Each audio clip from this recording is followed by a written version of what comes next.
Oke, kita mulai pertemuan pada hari ini.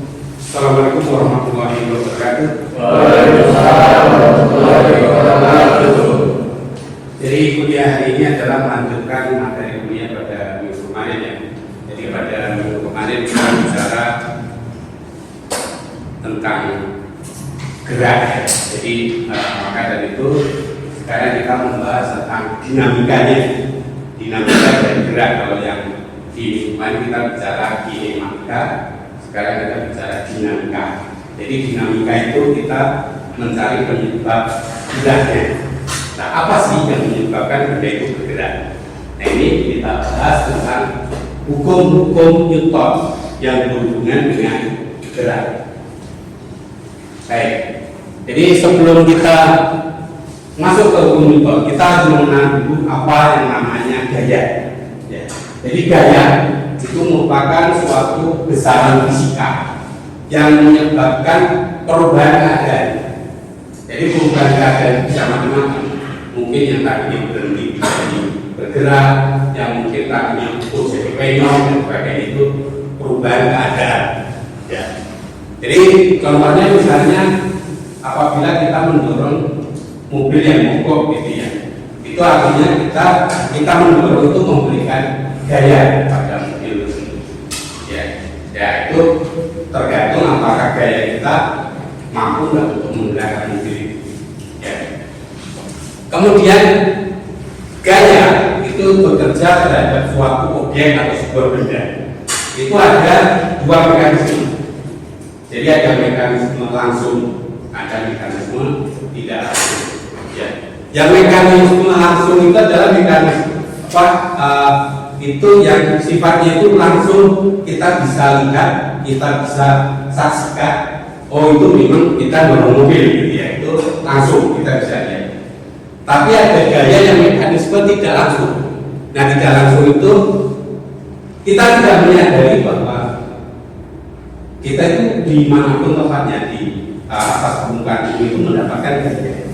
Contohnya misalnya gaya gravitasi, gaya normal dan sebagainya itu adalah gaya interaksi yang tidak langsung. Artinya tidak langsung itu kita tidak tahu, kita tidak menyadari. Ya, itu. Nah kemudian gaya itu memiliki nilai dan arah. Ya maka itu gaya itu kalau di dalam fisika itu masuk kategori sebagai besaran vektor. Ya. Jadi selain dari besaran vektor ada nanti yang namanya besaran skalar. Ya. Kalau besaran vektor itu dihitung dari arahnya arahnya kemana dan nilainya berapa. Tapi kalau skala itu hanya nilainya saja. Nanti kita lihat belakang. Oke. Nah gaya biasanya disimbolkan dengan huruf F, baik F kecil maupun F besar ya. Nah F itu apa? F itu biasanya kalau yang memberi simbol biasanya singkatan dari force ya, bahasa Inggrisnya itu gaya. Ya. Nah, standar gaya itu menurut standar internasional itu adalah Newton. Ya, jadi biasanya diberi nama simbol N besar. Ya. Nah, kemudian untuk mengukur kekuatan gaya itu dapat dilakukan dengan menggunakan neraca Poincare. Ya, itu biasanya di lab-lab fisika dasar ada neraca Poincare. Nah, kemudian kita masuk ke hukum Newton. Jadi, hukum Newton ini sebenarnya banyak sekali. Ya, banyak sekali. Dan itu Newton itu sangat aktif berkontribusi atau banyak berkontribusi dalam bidang fisika ini. Ya, jadi dia memang ahli seorang fisikawan sejati lah namanya. Jadi banyak hal yang ditelurkan dari ide-idenya Newton. Nah, untuk hukum Newton yang berhubungan dengan gerak itu kita belajarnya hanya 3. Jadi hukum Newton 1, hukum Newton 2, dan hukum Newton 3 saja. Padahal Newton itu juga masalah gelombang, masalah itu semuanya. Nah, tapi kita tidak bahas di sini. Ya. Nah, hukum Newton 1 menyatakan bahwa setiap benda tetap berada dalam keadaan diam atau bergerak dengan laju tetap, kecuali juga di gaya total yang tidak nol. Ya, jadi Kita tahu bahwa yang namanya benda itu kecenderungannya adalah mempertahankan keadaannya. Ya, jadi kecenderungan sebuah benda untuk mempertahankan keadaan diam atau geraknya itu disebut sebagai inersia atau kelembaban. Maka dari itu hukum Newton 1 itu juga disebut sebagai hukum inersia atau hukum kelembaban. Ya, itu. Nah kemudian secara matematis hukum Newton itu rumusannya cuma sederhana, sigma F sama dengan 0. Itu secara matematis. Tapi nanti penjabaran pada sebuah kasus itu akan sangat luas dan tentunya juga tidak mudah, gitu ya. Sigma F sama dengan 0 artinya jika resultan gaya yang bekerja pada benda 0, maka benda dapat mempertahankan dirinya. Ya, itu artinya, arti secara verbalnya ini. Nah, ini sebuah contoh. Ya, contoh misalkan ada tiang, ya. Kemudian diberikan tali, dan tali itu hubungan dengan sebuah katrol, ya. Nah, katrol itu juga ada talinya juga. Jadi di sana ada F, ya, yang itu tadi gaya, dan di sini dikasih beban.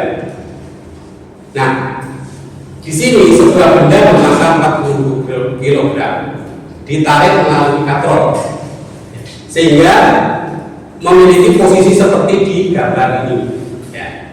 Jika sistem itu diam, maka berapakah gaya besarnya gaya F? Ya, diketahui percepatan gravitasi sama dengan 10 meter per second kuadrat.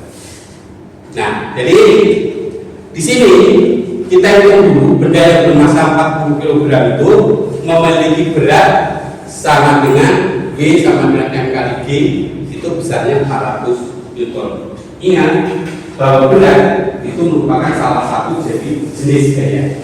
Ya. Jadi selama ini ada kayak semacam ini di masyarakat, ya.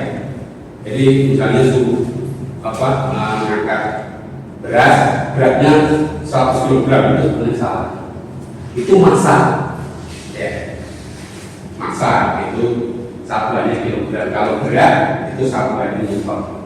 Tapi itu sudah terjadi di masyarakat, ya sudah. Kalau usah nuntut-nuntutan sama emaknya di rumah. Wah, kata Pak dosen saya ini nggak boleh kita ngomong ini berat. Ya nggak usah gitu lah. Ya. Oke. Nah, karena sistem diam, ini dianggap posisinya diam, maka akan berlaku hukum pertama Newton. Ya. Jadi kalau digambarkan secara Kartesian, ya, ini diagram Kartesian. Ini adalah ada sumbu X, ada sumbu Y. Nah, sumbu X itu yang horizontal, dan sumbu X itu yang horizontal, sumbu Y adalah yang vertikal. Jadi di sini kalau digambarkan ini T ini adalah tegangan dari tali ini. Ya. Nah, ini merupakan ininya itu kita titik sentralnya itu ada di kaprol ini. Ya. Nah, ini F ini ke kanan, dan ini yang ke bawahnya adalah beratnya, ya, berat. Jadi di sini karena di sini adalah miring, ya, talinya ini, maka di sini ada sumbu Y dan sumbu X. Nah, pada sumbu Y kita lihat di sini, ya, sigma F sama dengan 0. Maka yang ke atas di sini dianggap atas itu adalah yang positif. Jadi T sin 53 dikurangi yang ke bawah, karena yang ke bawah kita anggap negatif, maka dikurangi B, ini sama dengan 0. Nah, kemudian sin 53 itu 0,8, jadi kita ketemu T nya itu nilainya 500 Newton. Ya. Jadi kemudian pada sumbu X ini sama mengikuti hukum pertama Newton, sigma Fx sama dengan 0. Nah, yang ke kanan di sini adalah F, yang ke kiri adalah T cos 53. Kita anggap yang sebagai nilai positif. Ya. Jadi di sini F min T cos 53 derajat sama dengan 0. Maka di sini akan ketemu F-nya adalah 300 Newton. Ya. Sampai di sini ada pertanyaan tentang ukuran Newton. Oke, ya, paham ya. Oke. Nah, kemudian kita masuk hukum kedua Newton. Ya, hukum kedua Newton ini menyatakan bahwa percepatan sebuah benda itu berbanding lurus dengan gaya total yang bekerja padanya dan berbanding terbalik dengan masanya. Arah kecepatan sama dengan arah gaya total yang bekerja padanya. Nah, ini secara matematis ini dituliskan A sama dengan sigma F per F. A ini adalah percepatan, satuannya meter per second kuadrat, sedangkan M ini adalah massa dari benda tersebut, dan F adalah resultan gaya. Nah, dulu mungkin waktu pada saat masih SLTA, SMA gitu ya, itu biasanya ditulis F sama dengan M kali A, itu aja. Nah, kenapa? Karena pada saat Anda masih belajar di SLTA itu dianggap bahwa gaya itu hanya satu. Ya, gayanya hanya satu. Misalnya kita dorong ya, kita dorong satu orang aja. Tapi dalam realitanya sekarang anak mahasiswa tidak boleh berpandangan seperti itu, bahwa gaya itu bisa macam-macam. Misalnya Anda dorong truk, ya nggak mungkin satu orang kuat kan, paling nggak 2-3 orang atau kalau mungkin 5 orang dorong truk yang sedang naik. Itu artinya seluruh gaya yang dikerahkan oleh 5 orang yang mendorong truk itu harus disatukan istilahnya. Jadi gaya totalnya berapa? Maka di sini dimasukkan sigma. Sigma itu adalah penjumlahan dari seluruh gaya yang mengenai objek tersebut atau benda tersebut. Jadi sigma F sama dengan M kali A ini. Ya. Nah, menurut standar internasional satuan gaya tadi adalah Newton, N. Newton. Jadi 1 Newton itu adalah gaya yang diperlukan untuk memberikan percepatan sebesar 1 meter per second kuadrat kepada massa 1 kilogram. Jadi artinya di sini bahwa 1 Newton itu sama dengan setara 1 kilogram meter per second kuadrat. Jadi ini satuan ini N dengan kilogram meter per second kuadrat itu setara. Ya, setara ininya. Oke, contoh misalkan sebuah gaya F dikerjakan pada sebuah benda bermassa M1 menghasilkan percepatan 10 meter per second kuadrat. Jika gaya tersebut dikerjakan pada benda kedua dengan massa M2, percepatan yang dihasilkan adalah 15 meter per second kuadrat. Maka di sini tentukan perbandingan M1 dan M2. Jadi M1 per M2 nya berapa? Kemudian tentukan percepatan yang dihasilkan gaya F apabila M1 dan M2 nya 30 atau ditumpuk lah gitu ya. Ininya. Maka di sini penyelesaiannya adalah kita runut dari masing-masing pakai benda. Jadi untuk benda pertama sesuai dengan hukum kedua itu tadi berlaku M1 sama dengan F1 per A1. Jadi M1 nilainya adalah F per 10 meter per second kuadrat. Kemudian pada benda kedua, jadi M2 sama dengan M2 per A2. Maka nilai dari M2 adalah F per 15 meter per second kuadrat. Maka di sini perbandingannya M1 banding M2 itu sama dengan F per 10 dibanding F per 15. Maka di sini ketemunya 3 per 2. Jadi massa yang pertama itu lebih besar daripada massa yang kedua. Ya. Nah, kemudian apabila massa M1 dan M2 nya digabung menjadi M, ya, maka di sini kita itu M1 nya F per 10, M2 nya F per 15, maka di sini total M di sini adalah F per 6. Maka percepatan yang dihasilkan adalah A sama dengan F per M. Nah, M nilainya F per 6 ya. Maka di sini A nilainya 6 meter per second kuadrat. Ya. Oke. Nah, hukum kedua Newton seperti yang saya bilang tadi, gaya itu merupakan besaran vektor. Ya. Jadi di sini menurut hukum kedua Newton itu juga berlaku untuk berbagai arah. Jadi kalau di dalam grafik kartesian kan ada Y, dan Z. Ya. Jadi di sini untuk gaya yang arah F itu adalah nilainya M kali A X. Untuk yang arah G, FY sama dengan M kali AY. Dan untuk FZ, M kali AZ. Nah, pertanyaannya, kenapa di sini M-nya tidak ada X, Y, dan Z? Nah, ini kan Fx ada, Ax ada, Fy ada. Kenapa M-nya tidak ada? Ada yang dijawab? Apa alasannya? Nah, di awal tadi saya sudah bilang ada besaran vektor, ada besaran skala. Nah, ini M ini massa itu adalah salah satu contoh dari besaran skala. Jadi dia tidak diperhitungkan arahnya. Ya. Jadi massa itu tetap di manapun tetap. Ya. M. Nah, apabila gaya yang dua dimensi X dan Y, gitu ya, kalau digambarkan adalah misalnya seperti ini. Jadi di sini ada Fx, di sini ada Fy. Nah, perhitungan untuk Fx dan Y adalah gaya pada X itu Fx sama dengan F cos theta. Untuk gaya Y adalah Fy sama dengan F sin theta. Jadi dalam hal ini, walaupun tadi saya katakan bahwa sigma F tadi itu digabungkan, bukan berarti misalnya 5 orang itu juga gabungan gitu ya enggak. Artinya tergantung dia dari arah masing-masing. Kan ada orang yang mendorong dari arah belakang, ada yang dari samping, ada yang mungkin sampingnya nggak terlalu samping banget. Nah, itu ada masing-masing membentuk sudut tertentu. Ya, ini harus diperhitungkan cos Y atau cos sin theta-nya harus diperhitungkan. Ya. Nah, kemudian hukum ketiga Newton. Hukum ketiga Newton itu menyatakan bahwa ketika suatu benda pertama memberikan gaya pada benda kedua tersebut memberikan gaya yang sama besar, tetapi berlawanan arah terhadap benda pertama.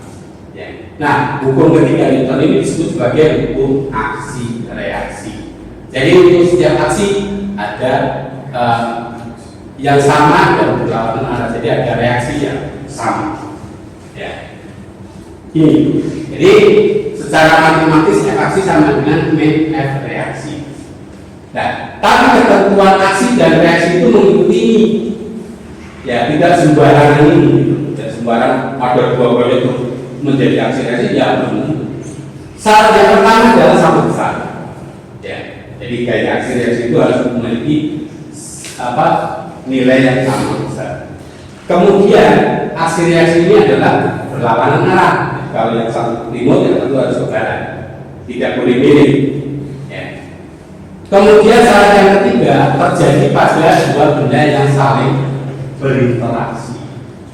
Nah, ini untuk hukum ketiga Newton ini itu praktikumnya gampang. Anda misalnya nongkrong di depan halte, di depan sana, dekat angkutan umum, kemudian orang yang wajahnya kotor samar gitu kan, lalu orang itu pampol, yes gitu. Kalau dia cerita dari orang itu nggak apa, gitu, tidak mengikuti. Kalau yang normal pasti balas. Apa lu? Kenapa bukan pol ini? Balas yes. Itu untuk aksi reaksi, ya kan? Nah, lain lagi kasusnya kalau misalnya Anda pada saat habis mampol kemudian mau balas Anda lari, ya panggil satpam, misalnya, Pak saya mau dipukulin orang, balas dia sendiri tidak dikumpul kan gitu. Akhirnya Pak satpamnya bilang, nah satpam yang bilang itu sudah tidak termasuk dalam aksi reaksi itu. Karena apa? Dia tidak saling berinteraksi dengan orang tersebut, gitu. Ini udah beda lagi. Ya, jadi misalnya kayak Anda habis ngumpul orang terus ibunya bilang sama bapaknya, Pak, gue tadi ini mau ngumpul orang ini, padahal sebenarnya yang mengalami dia. Jadi lebih mudahnya adalah kita itu sebenarnya sudah diajari oleh alam dari kondisi kayak ini bapak. Ya sebenarnya ya kalau kita nggak mau dicubit ya jangan dicubit lah, istilahnya itu. Karena kalau di dalam bahasa mistik itu ada bung karma itu. ya perbuatan ada alasannya seperti itu gitu ya. Oke. Nah, contoh misalkan sebuah mobil bermassa 0,5 ton melaju dengan kecepatan 72 km per jam di atas jalan cepat. Ya.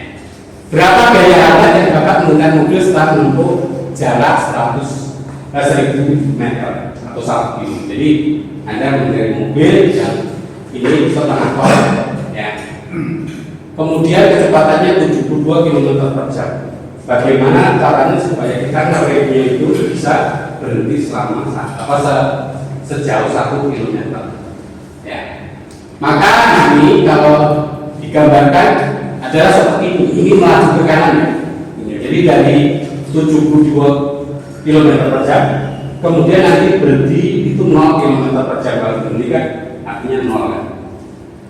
Maka di sini sehingga kecepatan diukur dengan rumus ini yang pada saat kita berbicara gerak ini merupakan rumus GL dB ya, ininya.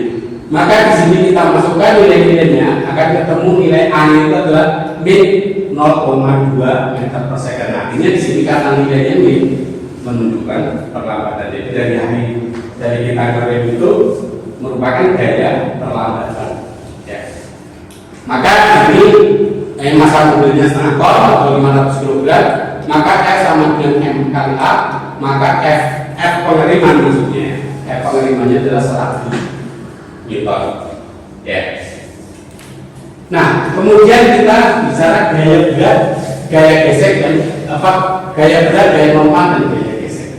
Jadi gaya berat adalah gaya gravitasi bumi yang dirasakan oleh benda-benda di sekitar bumi. Ya, ininya. Gaya berat disebutkan dengan B, jadi B itu singkatan dari W. Ya, berat. Satuannya adalah Newton karena memang dia merupakan gaya. Nah, kemudian setiap ada dua benda yang bersentuhan akan timbul gaya yang dinamakan gaya kontak. Ya, gaya kontak yang tegak lurus bidang sentuh dinamakan gaya normal. Nah, gaya kontak yang sejajar bidang sentuh ini dinamakan sebagai gaya gesek. Nah, kita bahas satu-satu. Ya. Gaya berat. Jadi gaya berat suatu benda merupakan hasil kali massa dengan kecepatan gravitasi G. Ya, jadi V sama dengan M kali G. Nah, arah dari gaya berat itu selalu ke bawah. Ya, selalu ke bawah. Baik dia di bidang datar maupun di bidang kiri, arahnya selalu ke bawah. Jadi tidak mengikuti posisi benda di bidang datar atau di bidang kiri ini. Ya. Nah, kemudian gaya normal. Gaya normal adalah gaya kontak yang arahnya tegak lurus dengan bidang sentuh. Nah, ini kalau di bidang datar, ini arahnya ke atas. Tapi kalau di bidang miring, dia arahnya juga miring. Ya, jadi mengikuti ini bidang sentuhnya ini. Itu namanya gaya normal. Nah, contoh misalkan ini, sebuah balon bermassa 5 kg. Jika kecepatan gravitasi di 10 meter per second kuadrat, maka tentukan beratnya gaya normal jika di bidang datar dan gaya normal jika di bidang miring yang kemiringannya 30 derajat terhadap horizontal. Ya. Maka di sini M nya 5 kg dan G nya 10 meter per second kuadrat. Maka gaya berat dari balon itu adalah ini sama dengan G, hasilnya 50 Newton, itu berat ya. Nah, kemudian untuk menghitung gaya normal kita perhatikan di sini karena di bidang datar. Maka di sini yang ke atas adalah normal, yang ke bawah adalah B, ya, atau gaya berat. Maka di sini secara matematis dengan hukum Newton yang pertama, sigma F sama dengan 0, maka N itu yang ke atas dan B adalah yang ke bawah, maka B nilainya negatif. Maka di sini nilai N-nya adalah 50 Newton atau sama dengan B ini. Ya, jadi gaya normalnya adalah 50 Newton. Nah, beda lagi kalau dia berada di bidang miring, kemiringannya 30 derajat ya. Maka di sini gaya pada balon dapat dilihat pada gambar ini. Nah, dalam keadaan diam dan arah tegak lurus bidang berarti berlaku sigma F sama dengan 0. Jadi R min V 30 ini. ya yang ke bawah ini ya. Sama dengan 0, maka nilai N-nya di sini adalah 43,5 Newton. Ya, jadi gaya normal untuk bidang benda berada di bidang miring. Ya. Nah, kemudian gaya gesek ini asik. Jadi gaya gesek itu merupakan gaya kontak yang sejajar dengan bidang sentuh. Nah, pada bidang translasi arah gaya ini akan berlawanan dengan arah gerak benda. Jadi misalnya mobilnya arahnya ke sana, maka gaya geseknya arah ke sini. Ya, jadi selalu berlawanan arah gaya. Nah, gaya gesek itu ada dua macam. Ya. Untuk benda yang dalam keadaan diam, itu di situ disebut sebagai gaya gesek statis karena diam. Ya. Nah, di sini gaya gesek statis maksimum itu dirumuskan dengan S maksimum sama dengan US kali N. N itu adalah gaya normal lagi ya. Nah, US itu adalah koefisien gesek statis. Nah, kemudian untuk benda yang dalam keadaan bergerak, maka yang berlaku adalah gaya gesek kinetik, ya FK. Ya. Nah, besarnya gaya gesek kinetik itu dengan FK sama dengan μk kali N. Nah, μk ini adalah koefisien gesek kinetik. Nah, ini gaya gesek kinetik akan terjadi bila gaya gesek statis maksimum sudah terlewati. Jadi misalnya kita dorong meja ini, ya, kita dorong meja ini, kita memberikan gaya. Selama meja ini belum bergerak, berarti gaya kita belum mampu mengalahkan gaya gesek statisnya benda ini. Ya. Nah, kalau kita tambahin lagi gaya kita untuk mendorong ini sampai akhirnya bergerak, artinya gaya gesek statisnya sudah terlewati. Nah, kita bisa hitung gaya gesek statis maksimum ini adalah ini. Jadi kalau ada pertanyaan misalnya, apakah benda ini kalau didorong dengan gaya sekian Newton dia bergerak atau enggak, kita hitung nilai ini dulu. Apakah gaya yang diberikan pada benda tersebut lebih kecil atau lebih besar daripada nilai ini? Ya. Oke, contoh ini ya. Jadi ini sebuah balok massa 20 kg di atas lantai mendatar yang kasar. Ya, koefisien gesek atau μs-nya 0,6, μk-nya 0,3. Kemudian balok itu ditarik oleh F, bukan didorong tapi ditarik. Ya. Dengan ini percepatan gravitasi 10 meter per second kuadrat. Tentukan gaya gesek yang dirasakan balok dan kecepatan balok jika dikasih gaya 100 Newton dan 140 Newton. Ya.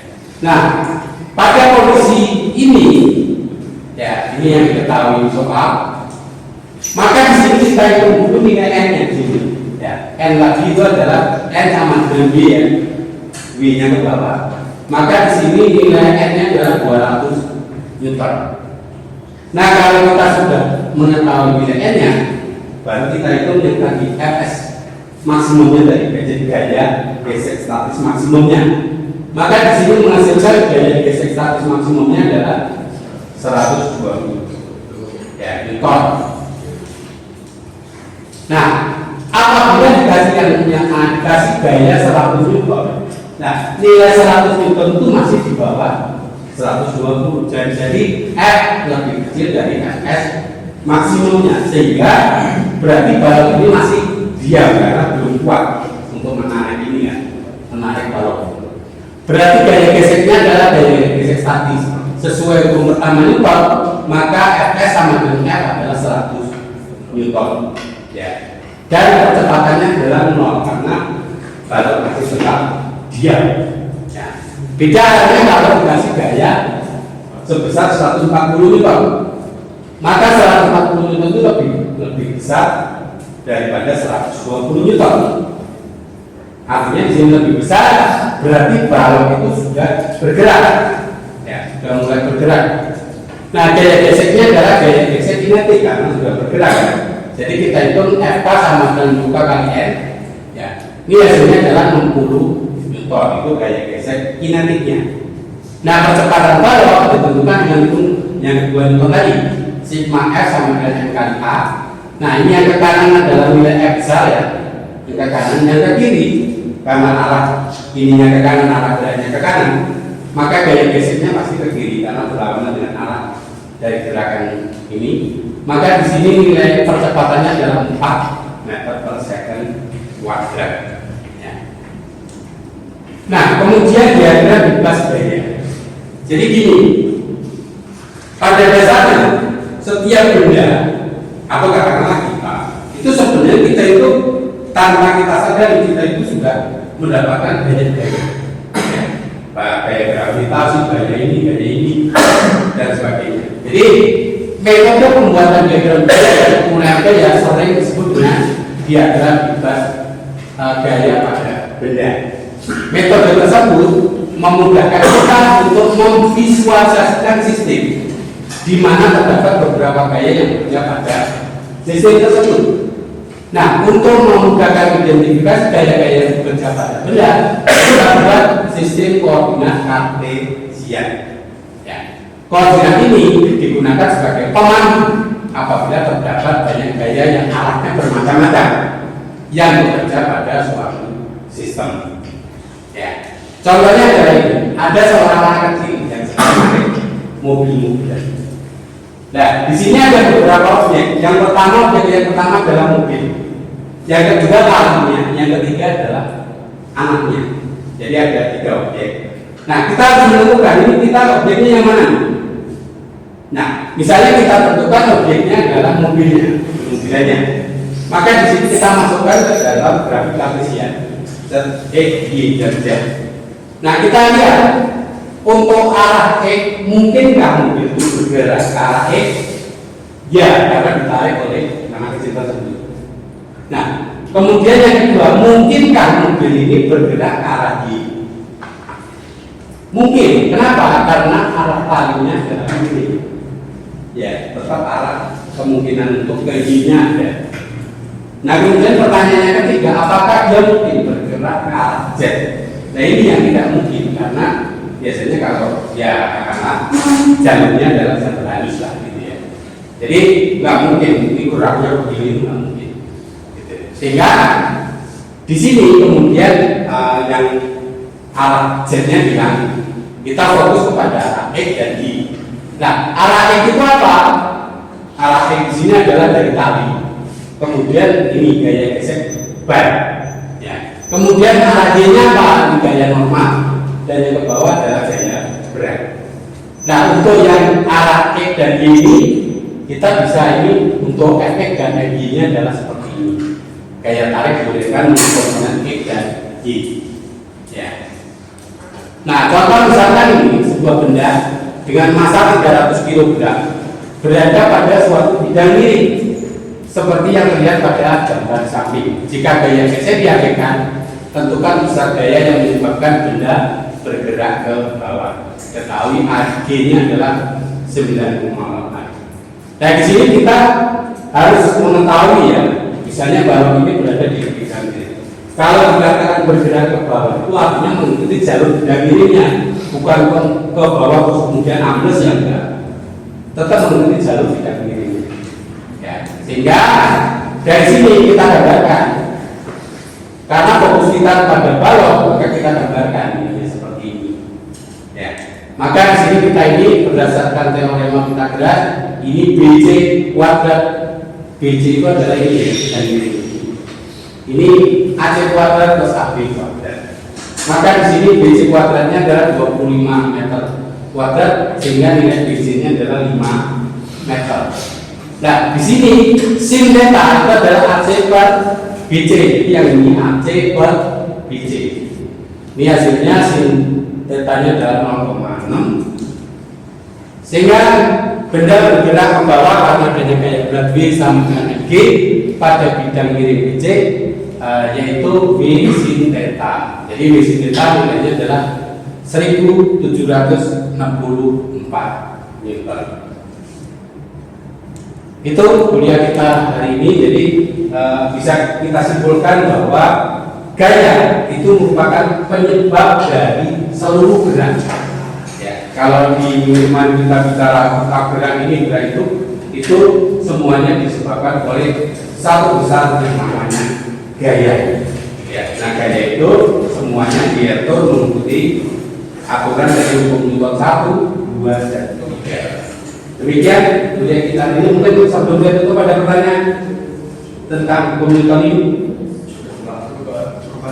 Cukup? Oke, kalau itu kuliah saya akhiri dan terima kasih atas partisipasi Anda. Insya Allah kita ketemu minggu depan untuk membahas lagi tentang hukum Newton ini, aplikasinya kemana saja. Nanti akan dijelaskan secara lebih rinci dan lebih banyak. Kalau tadi kan contoh tadi kan hanya sekedar sekilas. Demikian kuliah kita hari ini saya akhiri. Wabillahi taufiq wal hidayah. Assalamualaikum warahmatullahi wabarakatuh. Waalaikumsalam warahmatullahi wabarakatuh. Oke, terima kasih.